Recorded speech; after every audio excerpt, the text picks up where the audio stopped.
preacher just left, so I guess I'm taking over.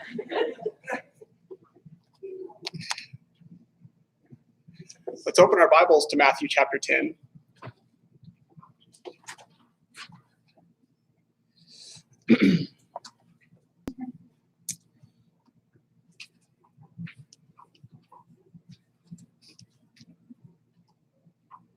Get set up here.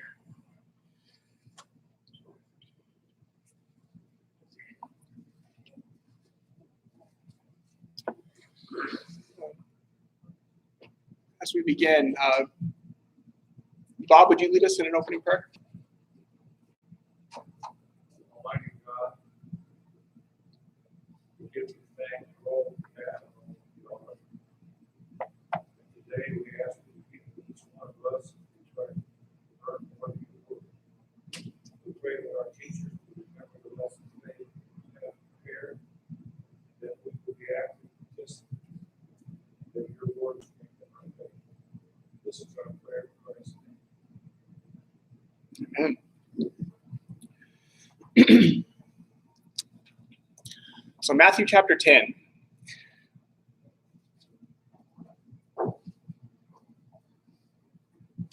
What do we read Jesus doing or about to do here in the beginning of this chapter? Send the apostles out. Sending the apostles out, right? And why is he doing that? Sending them specifically to the Jews. Not the Jews, don't go to the Gentiles or Samaritans. Jews always got first chance. They had the scriptures in the Old Testament, but we studied it over in Romans. They had an advantage over the other people because God had given them the law. So here he sent them out to the Jews only.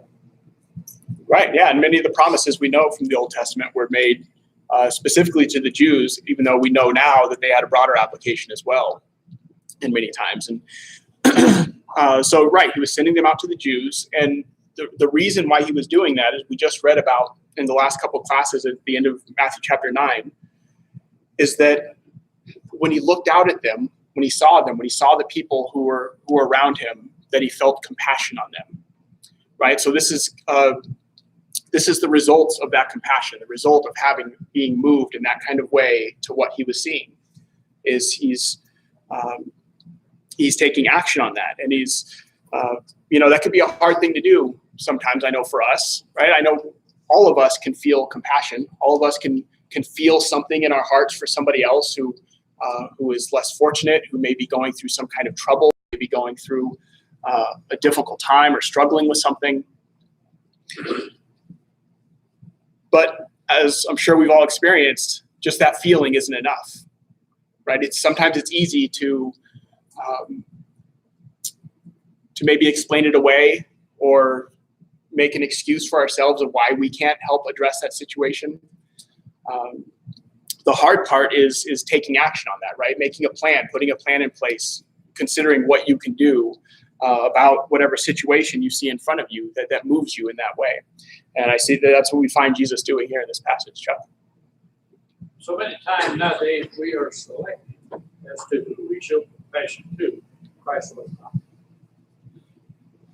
Right. He had compassion for all who he saw that were in this lost state, right? He describes them as being sheep without a shepherd. He describes them as being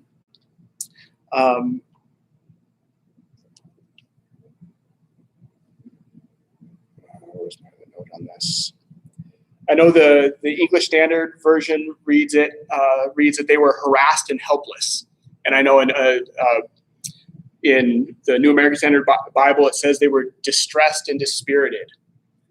And there's kind of that little wordplay you see going on there because that's the way it is in the original text. And so a lot of the translations you find translating those things will try to translate it in a pair of words that sound similar like that. And we in the last couple classes we've gone into a bit of depth on what their situation was, the reasons for that. But the ultimate state that they were in was lost. They were these sheep without a shepherd. Did I miss another hand that was up? Where? Okay.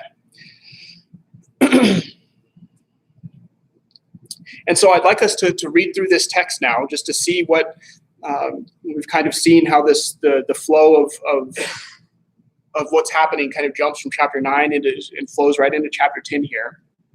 I'd like us to read this first section of chapter 10 and consider how that motivation that Jesus had, that purpose that he had,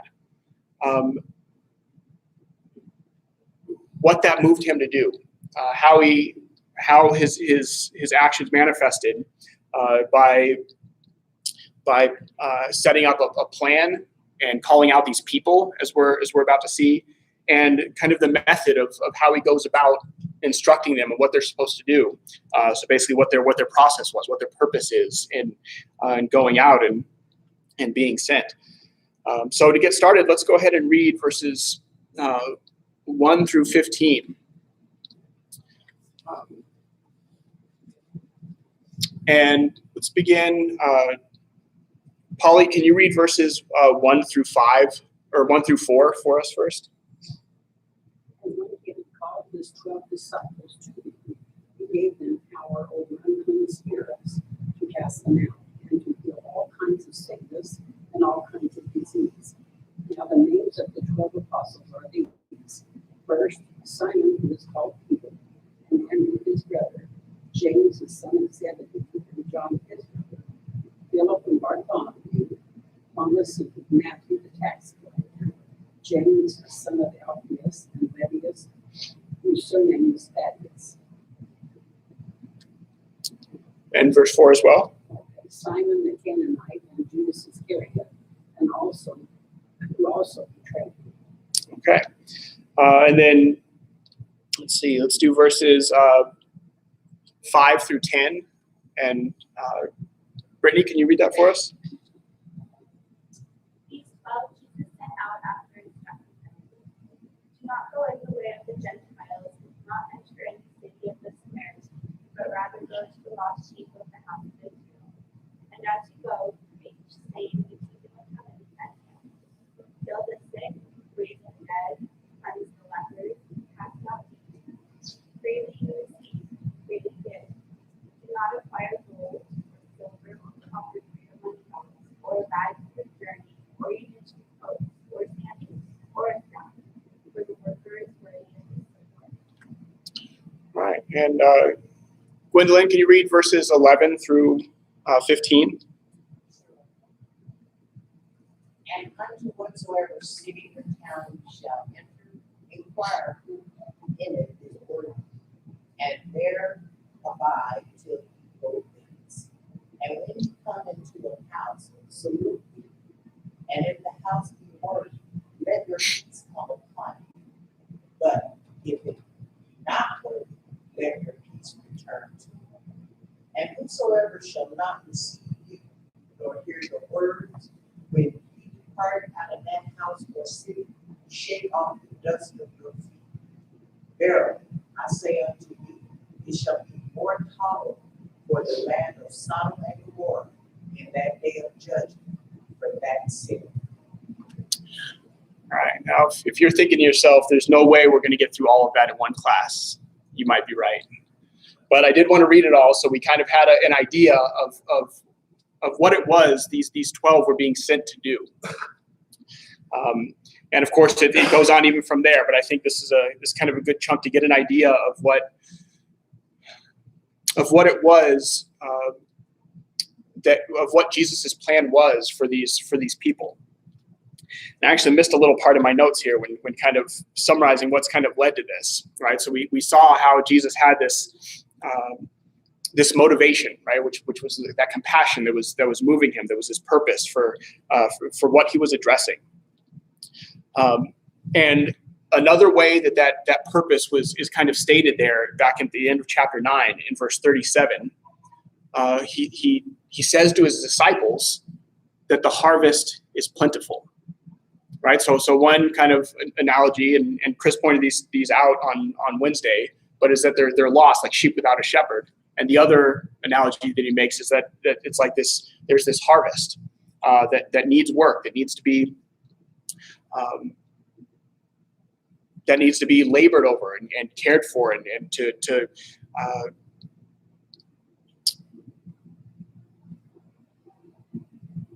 and it needs laborers to work in to gather those things in the analogy. So, and so he has this purpose that he states to his disciples. And in verses for the rest of verse 37 there and verse 38, he talks about the means that he's going to use to address that situation. And this is done in, he basically he instructs them in verse 38 to pray earnestly, right? Before setting out on any plan.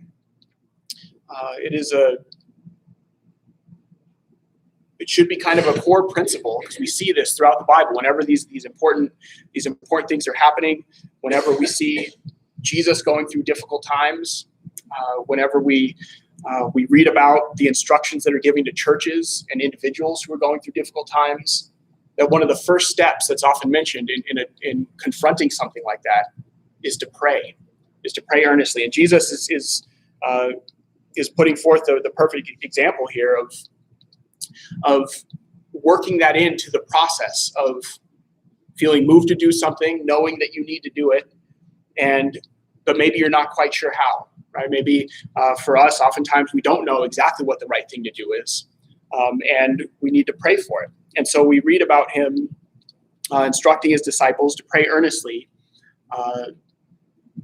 to the Lord of harvest to send out laborers into his harvest. And so how much time passed between the instructions there at the end of chapter 9 and the beginning of chapter 10?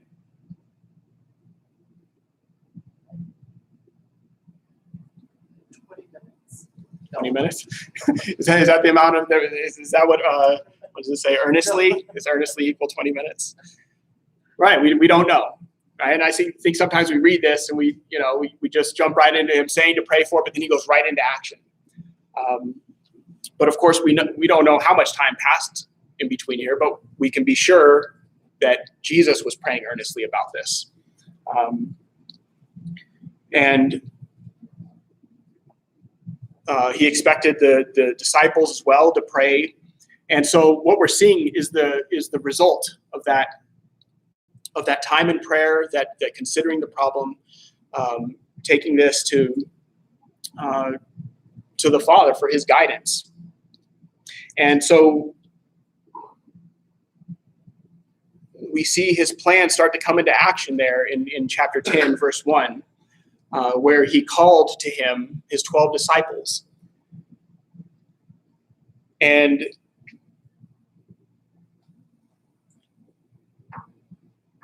so we read that he called them to him. And what did he do after he called them?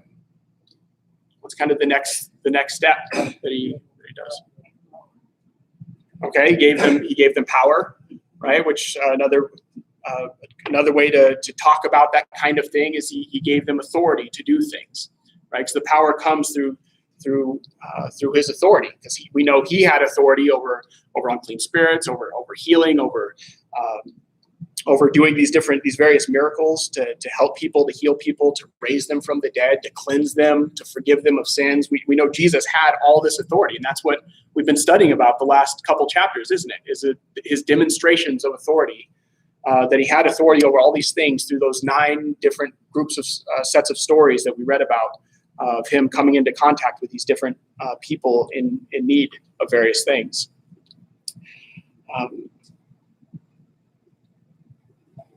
And this is kind of a common pattern with God, isn't it? Seeing the need for something, and we know that God has authority to demonstrate it from the very first sentence of the Bible to create, where to have control over everything, right? That's kind of in the beginning God created, right? Before there was anything, God was there, and he had authority to bring the things into being that we have around us to this day. And from the very beginning as well, we read about this desire, this pattern that we see throughout the scriptures of not just God himself possessing authority, but sharing that authority, right? Delegating it, right? What was man and woman created to do? From the very beginning, first pages of Genesis. To care for the garden, to rule over it, right? To have the authority over God's creation. And we see that pattern being, God has always worked through people, right? And that's kind of why we read through the Old Testament. It's so long, it's full of this cycle of God trying to work with people, and then people screwing that up. People taking advantage of the authority they've been given, taking advantage of God entrusting them with things. And, you know, of course, God having this plan, though, to constantly reach back out to man and show us the way, and yet keep us involved every step of the way. And so we see Jesus mirroring that same thing that we've read about all throughout Scripture up to now, in that he has this job to be done. He has this mission that he's on to bring his kingdom into the world. And does he do it on his own? No, we read about him bringing others into that mission with him and giving them authority to partner with him in that and to work with him on making this a reality. And so that's kind of an important part of his plan here, though, is to not just call them, but to give them authority over these different things. And like we mentioned, or like was mentioned in a comment earlier, this was, you know, oftentimes we read about what happens at the end of the Gospels as the Great Commission, right? And what is that? What is the Great Commission? If you had to sum it up, it's already a pretty short commission, but Teach, baptize, teach. okay, to who?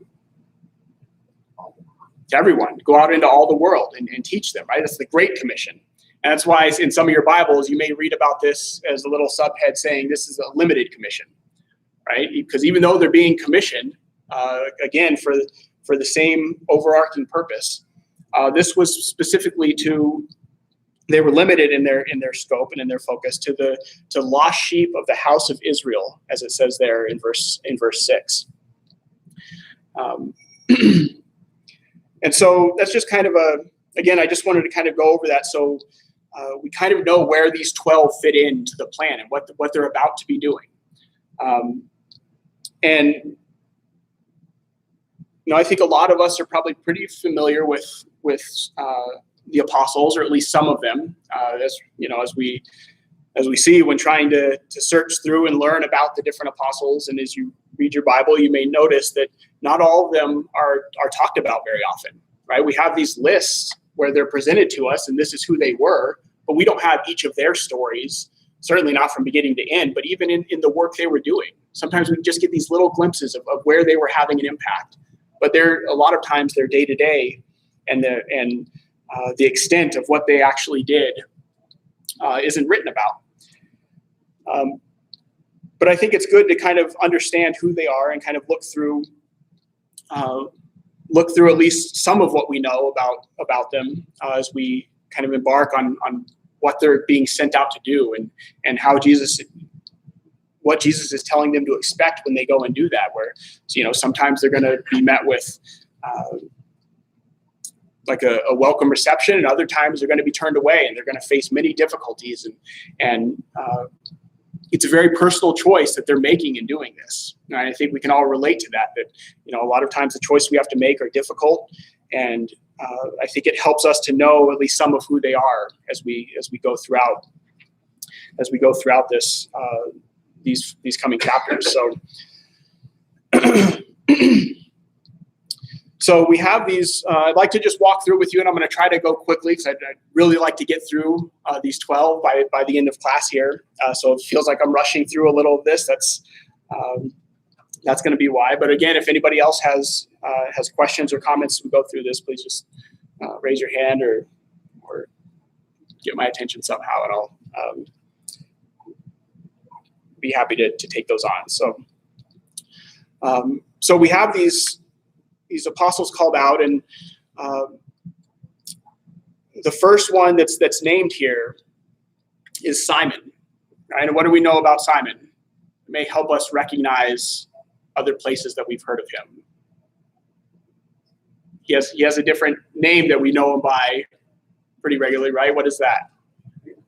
Peter, right? Peter, and which is translation from Cephas. And what does that mean? What does Peter mean? A stone or rock, okay? And he was given that name by Jesus, right, in John chapter 1. And what was his profession? He was a fisherman, right?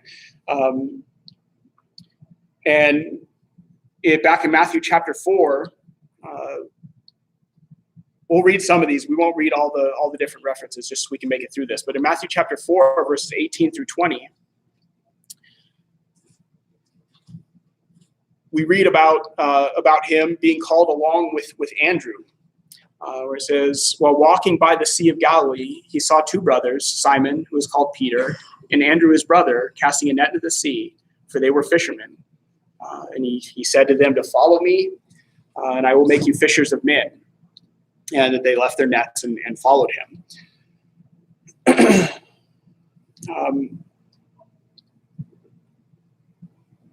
Let's also turn to Matthew chapter 14, jumping ahead of where we are a little bit, and look at verses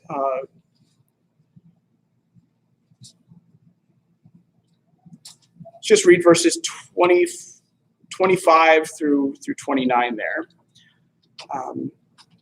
Of course, this is when they're on a boat in the sea, and in the fourth watch of the night, verse 25, he came to them walking on the sea. But when the disciples saw him walking on the sea, they were terrified and said, "It is a ghost." And they cried out in fear. But immediately Jesus spoke to them, saying, "Take heart, it is I, do not be afraid." And Peter answered him, "Lord, if it is you, command me to come to you on the water." And he said, "Come." So Peter got out of the boat and walked on the water and came to Jesus. And you go a couple chapters later in Matthew 16.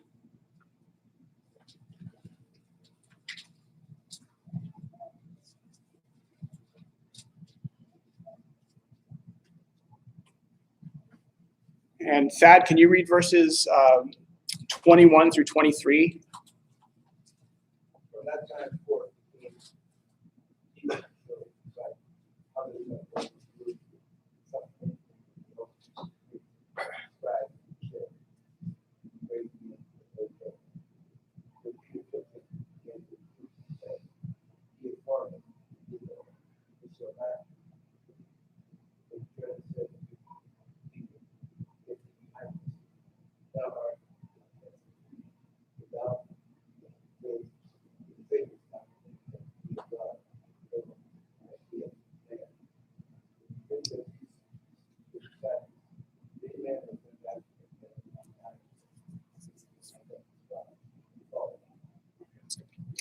So right, we see,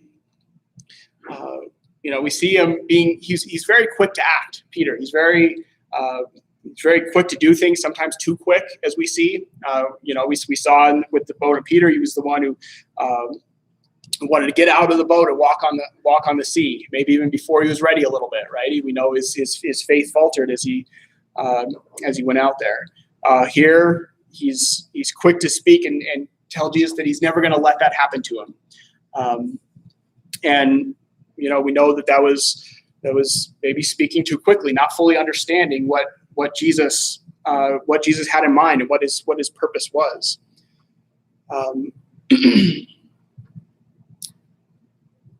We know from John 18 that when Jesus was arrested in the garden, who was it that pulled the sword?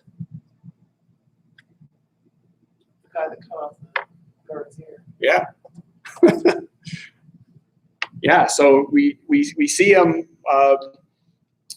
We see him kind of having this sometimes enthusiastic, but maybe a little. We just kind of get a picture of his personality through some of these stories that we read about of him.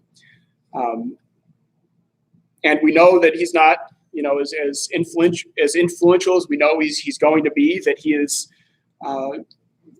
has weaknesses. He has failures, just like everyone does. Like we talked about the doubting when he was walking on the sea, denying the Lord 3 times, as we read about later in Matthew in chapter 26.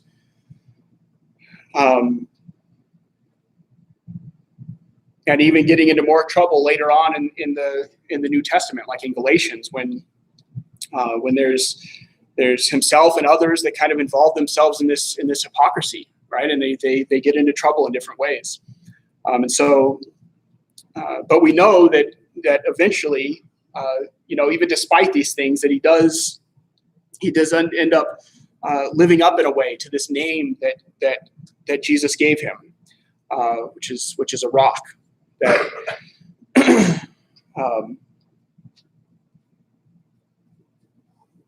I mean, it's hard to understate or overstate his influence on the early days of the church. We know from the very beginning in Acts chapter 2 that he was the one preaching that first gospel sermon. That he was very involved and instrumental with the church at Jerusalem. Throughout the beginning of Acts that we see there, and he was also the first to take that good news to the Gentiles in Acts chapter 10 through 11, and then onward from there. So we know quite a bit about Peter, right? And this is kind of unique among a lot of the apostles. There's a few of them that we know a lot about, and that we see their story continue throughout the scripture in pretty good detail. We see the effects that they had. Mom, do you have a comment? There's also Mary, because we read Matthew 8:14, where he went to when Jesus went to Peter's house, his wife's mother was ill. Yeah. So, he's married. Right. And not all of them were. Right. Yeah. It's another good point. Yeah. If there's anything else that stands out, like I'm just kind of giving a quick overview of some of the things, and then there's more that we know about many of these than the few things that I'm going to be bringing up, just for time's sake. But and so next we have Andrew. We know as the let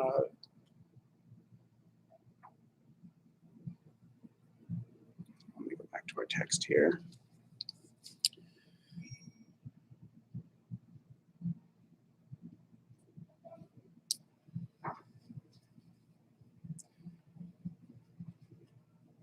Okay, so yeah, we have Andrew, who is said right there in the text that he's Simon Peter's brother. We know that he was one of Jesus's first disciples from John chapter 1.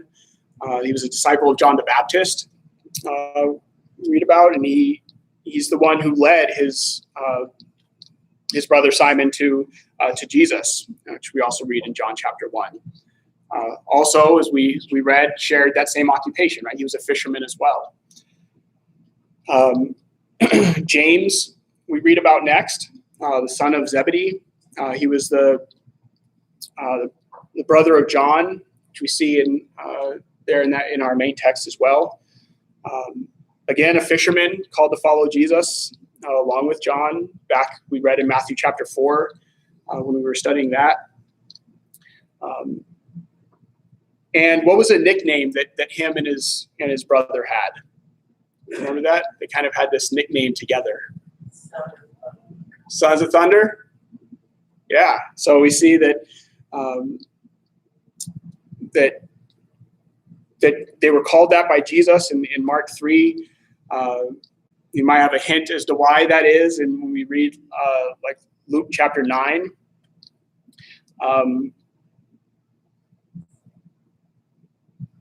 I'll just read that quickly. Luke 9, verses 52 through 54, where he says, and he sent messengers ahead of him who went and entered a village of the Samaritans to make preparations for him. But the people did not receive him. Or am I in the wrong place here? Oh, sorry. And but the people did not receive him because his face was set toward Jerusalem. And when his disciples, James and John, saw it, they said, Lord, do you want us to tell Do you want us to tell fire to come down from heaven and consume them? And so this is just one little vignette we have of kind of their maybe attitude or approach or disposition to things. And yeah, who knows if that's the reason why they were given that nickname, or we're kind of left to speculate somewhat on exactly when and how they got that. But we know that James and John also were the ones who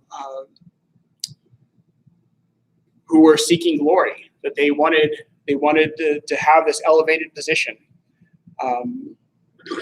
But instead, and you could read about this in Mark 10, they were again kind of corrected on this, what it means to be a follower of Jesus and how that glory comes. And it's not by being exalted and powerful, but it's by being humbled and by being oftentimes by the suffering. And that's the point that Jesus was making in Mark 10. And in Acts 12, another notable thing of James is he was the first of the apostles to be killed, as we see in the beginning of Acts chapter 12 there. Next, we have John, the brother of James.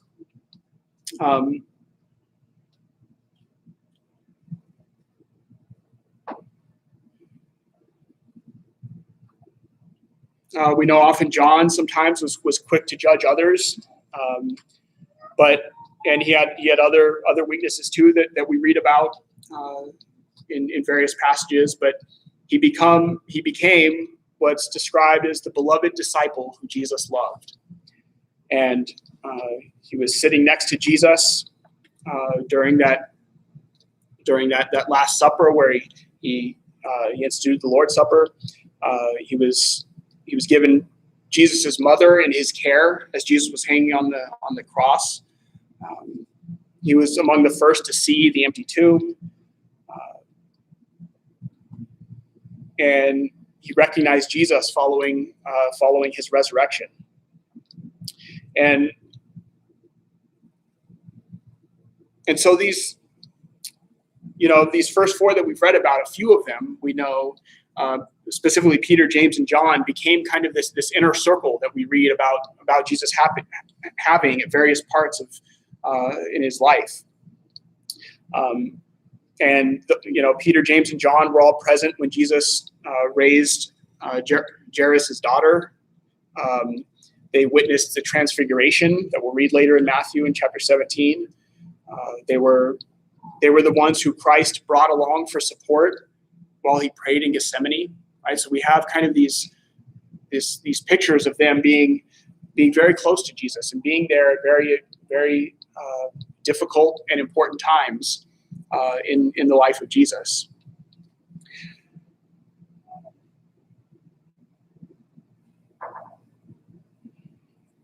And so the remaining 8, we have again kind of limited insight into them. There's Philip, who is from the same place that Peter and Andrew is from Bethsaida. We read about him leading Nathanael to Jesus. He was involved in bringing some of those outside of the Jewish culture, so some of the Greeks to Jesus in John chapter 12. In John 14, he's the one who asked Jesus to show us the Father. And again, oftentimes the things that we read about the different apostles having are showing ways in which they're it's not always casting them in a good light. It's not always casting them as these hallmarks of faith that we can look up to everything about them. Oftentimes we can relate to a lot of the things that we read about them, but they're not like idolized in any way for us. And as we're getting close to being out of time, but one of the things that we kind of see about this collection of people that Jesus is bringing together is that this is a group of people who are very different, right? Different from each other, different from what people would expect would be the leaders of this kingdom, right? Who are the people that normally lead kingdoms? Maybe military people, right? Maybe the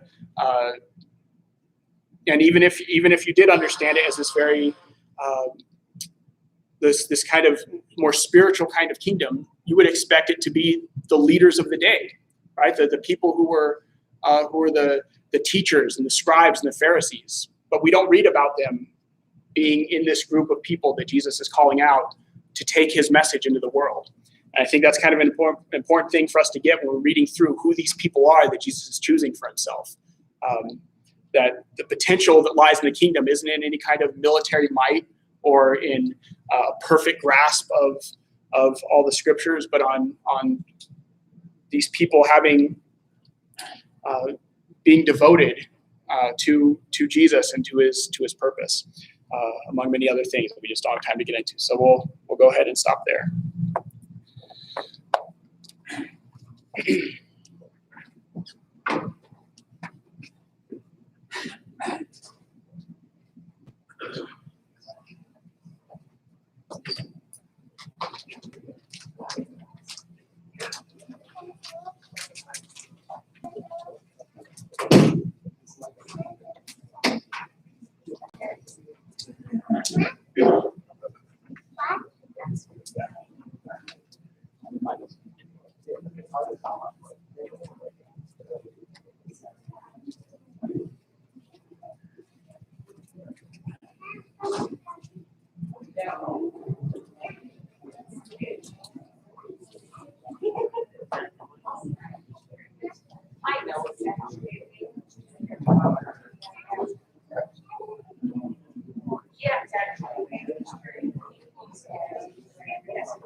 You get in those situations.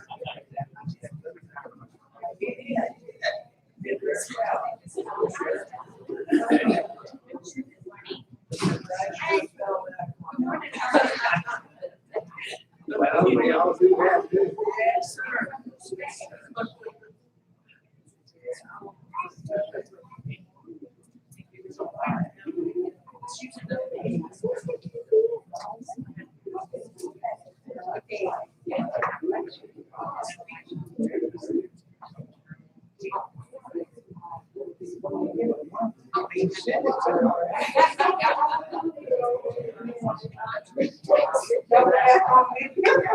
We know how that is.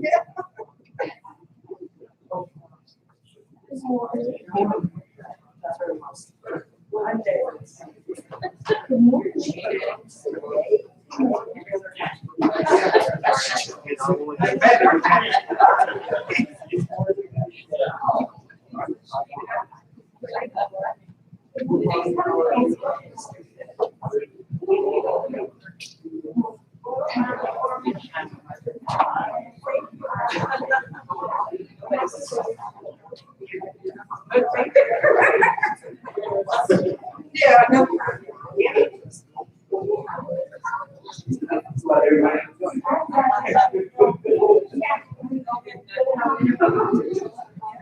Yeah.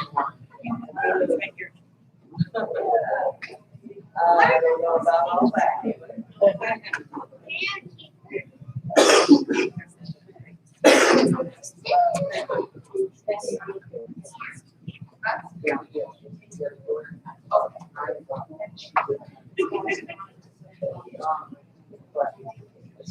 Yeah. He's teaching? I'm impressed. What they are.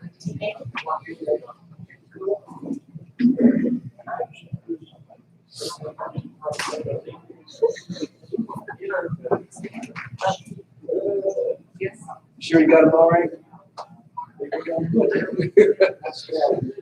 You know, I'm putting small ones there.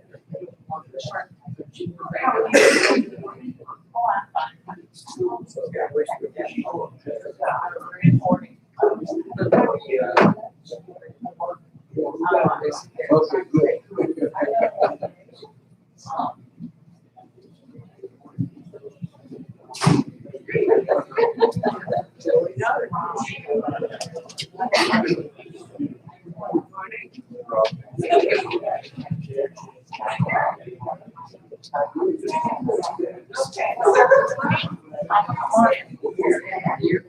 Okay, you go read that.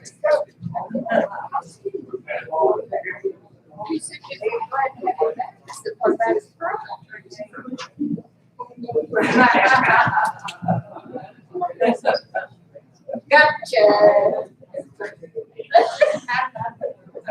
Sure. And you gave my daughter, Roxy.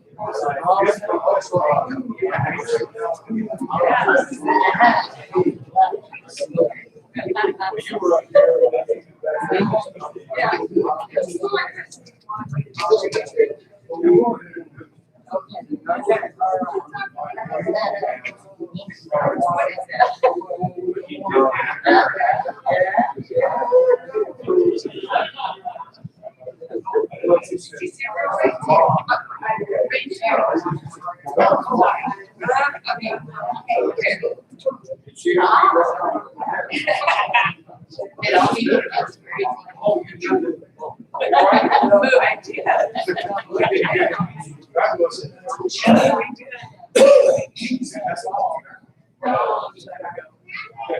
It wasn't really.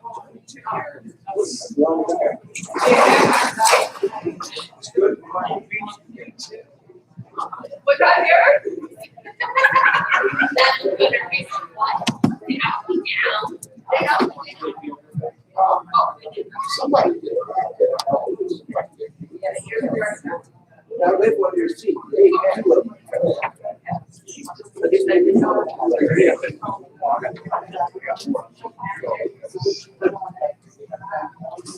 How you doing? You have a big time